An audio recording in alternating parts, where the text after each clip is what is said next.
Look at the screen. What's happening right now isn't just price up, price down. It feels like a quiet war between banks, and you don't see it in headlines first. You see it in the delivery tape. The title is loud for a reason. Live Bank War. Deutsche shows up on the delivery side with 3 million ounces. JPMorgan appears to grab a massive chunk of the flow. And on the retail side, the most famous product, the Eagles, suddenly feels like it's gone. Here's the key. If you read this correctly, you understand where the real power in silver sits. If you read it wrong, you'll just get pulled into noise. So let's build the map in the first minute. COMEX is the bridge between paper silver and physical silver. The fear is simple. Does that bridge ever wobble? Because the price screen is one world and the physical flow is another. Today, we're watching the physical flow. And I'm going to make it simple. 2 words you need, issued and stopped. Issued means the side that files the notice to deliver. Stopped means the side that takes delivery, the side that parks on the metal. This is not a truck pulling up to your house. It's the official footprint of who is giving and who is taking. Why does it matter? Because it reveals intent. Most people stare at price candles. Professionals ask one question. Who demanded metal today? Stopped is your answer. Now the contract math. Standard COMEX silver is 5,000 ounces per contract. So 100 contracts is 500,000 ounces. 500 contracts is 2.5 million ounces. When you see numbers in the hundreds, you're not watching retail. You're watching institutions. That's where the Deutsche 3M Oz headline comes from. 3 million ounces is roughly 600, 700 contracts. That's not a small move. And the JPM 80% angle means this. If one name dominates the stopped side, you're looking at concentration. Concentration is power, whether it's true proprietary buying or a hub consolidating flows for clients. We'll separate that soon. And the third piece, retail eagles gone. Let me be crystal clear. COMEX deliveries don't automatically become 1-ounce coins on store shelves. COMEX is warehouses, warrants, big bars, and institutional transfers. Retail eagles are a different supply chain. Mints, wholesalers, dealers, premiums. Sometimes the two worlds connect, sometimes they don't. Our job is to find the connection if it exists, and not invent one if it doesn't. Here's the roadmap for the next 40 minutes. 1, you'll understand how the delivery tape works, issued, stopped, and the 5,000 ounce reality. 2, we'll unpack the Deutsche 3 million ounces story with realistic scenarios, forced, operational, or client-driven. 3, I'll examine when JPM 80% is meaningful and when it hours misleading. 4, we'll place the retail eagle story where it belongs, signal, sentiment, or simply premium mechanics. And at the end, I'll give you a clean watch list.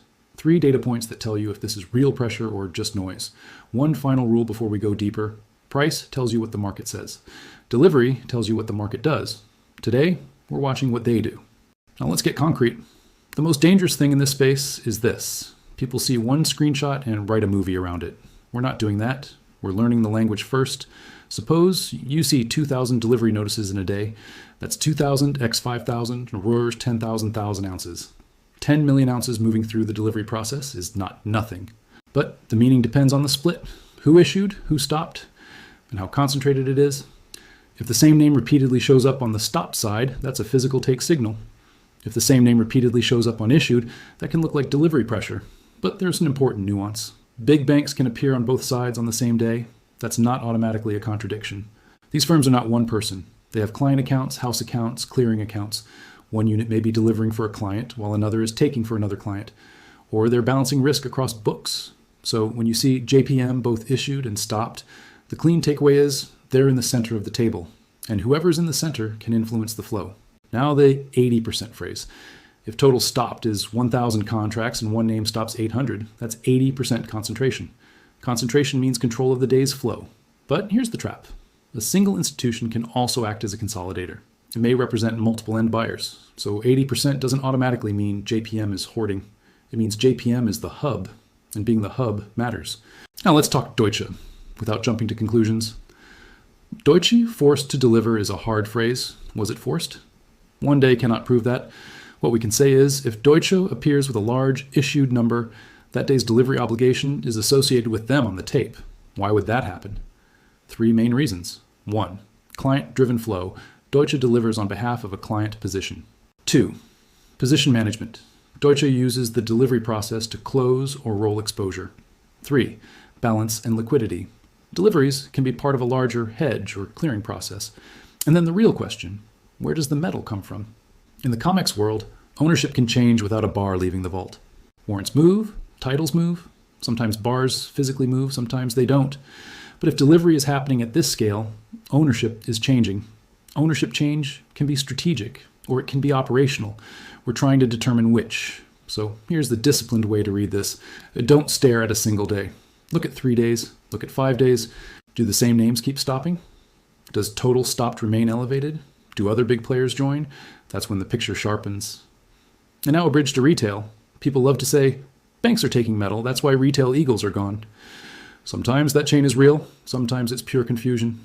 Retail coin availability is driven by mint production schedules, wholesaler inventory, dealer risk, and premiums. COMEX can be tight while retail is fine. Retail can be tight while COMEX looks calm. So we don't assume, we correlate. Here's your reading technique. Step 1, read total contracts. Step 2, multiply by 5,000 to get ounces. Step 3, list the issuers and stoppers. Step 4, measure concentration. What percentage sits in the top 1 or 2 names? If 2 names carry more than half, power is concentrated. If one name shows something like 80%, that day is special. But special doesn't always mean crisis. Sometimes it's a large transfer. In the next part, we'll break down the Deutsche 3 million ounces and JPM 80% story into clean scenarios, so you can tell bank chess from physical pressure. Now we address the sentence everyone repeats. Deutsche delivered 3 million ounces and JPM grabbed 80%. It sounds cinematic because it has conflict, but we're going to talk in realistic scenarios, not hype. I'll give you 3. Scenario A, real physical demand. Big players are actively taking metal. Scenario B, mostly internal or interbank bookkeeping. The numbers look huge, but the meaning is limited. Scenario C, a mix, operational transfer plus strategic accumulation. Start with scenario A. How would you recognize real physical demand? 1, the same names dominate, stopped repeatedly across multiple days. 2, delivery size stays elevated early in the delivery month. 3, retail premiums and availability stress persist, not just flash for a day. 4, vault category shifts become visible over time. If those 4 align, physical pressure becomes a serious thesis. In that world, Deutsche showing a big issued number means, on the tape, they're the delivering side. People say forced, because the narrative is that banks done at T like to give up metal if it asks becoming strategic. But keep your head, banks might not be the end owner. Often they're intermediaries. Now scenario B, bookkeeping. This is more common than people admit. 2 institutions can transfer ownership inside the vault system. Warrants change hands. One name appears large on issued because they're clearing a client book. Another name appears large on stopped because they're consolidating. It can look like a war when it's mostly a large, clean transfer. Does that mean it's irrelevant? Not necessarily. Even operational moves show who is positioned to control flow. Now, scenario C, the mixed reality. This is usually the real world. Banks don't do single-purpose moves. They can complete an operational transfer while also placing a strategic bet. That's why you must look for repetition. Now focus on JPM 80%. If one institution consistently dominates stopped, it matters. If it's one day and then disappears, it could be a single large client settlement. So your question is, does the dominance repeat? Because repetition turns one-day headline into structural pattern. Now the retail eagles angle. People are drawn to eagles because they're tangible. But gone can mean 2 different things. It can mean true shortage, no supply, or it can mean premium shock. The coins exist but become psychologically gone because the price is too high or dealers pull listings to reprice. Often, eagle gone is really eagle repriced. So we place retail where it belongs. It's the crowd's stress gauge, not direct proof of a COMEX squeeze, unless it stays persistent and lines up with other signals. Here's the message we want viewers to walk away with. This is not a silver is running out tomorrow video. This is a who controls the metal video. Because control is what eventually influences price. And control can shift quietly while price temporarily moves the other way. So quick recap before the final part. Deutsche showing a massive issued footprint is not automatically apocalypse, but it's a strong data point. JPM showing heavy stopped concentration is not automatic proof of hoarding, but it's a strong signal of hub power. Retail eagle stress is not COMEX truth, but it reflects public friction. Our job is to connect these 3 without exaggeration. Now in the final part, I'll give you the watch list. What to monitor over the next days to confirm whether this is real physical tightening or just bank chess. This is the most important section because it answers one question. How do you track this without getting fooled? I'll give you a 3-layer watch list: short-term signals, midterm confirmations, and false alarm filters. Short-term signals first. Signal 1, concentration on the stopped side. Over the next few trading days, do the same. One or two names keep dominating stopped? If yes, the accumulation thesis strengthens. If it's scattered or flips quickly, it's more likely operational. Signal 2, total delivery size. Early month delivery can be active, but if it remains unusually large day after day, that's meaningful. Signal 3, divergence between price action and delivery behavior. If price is weak while delivery taking is strong, that divergence matters. It's the moment when the screen says one thing, the flow does another. Now, midterm confirmations. 1, vault trends. Over time, do vault category totals shift in a way that aligns with strong delivery taking? Ownership changes can be tracked through broader vault reporting, even if bars don't leave physically. 2, retail premium persistence. If premiums stay elevated and availability remains tight for weeks, not hours, that is stronger evidence of real demand pressure. But remember, premiums can be dealer risk pricing, not only shortage. 3, cross-source consistency. Are multiple independent reports showing similar concentration patterns, not just one viral post?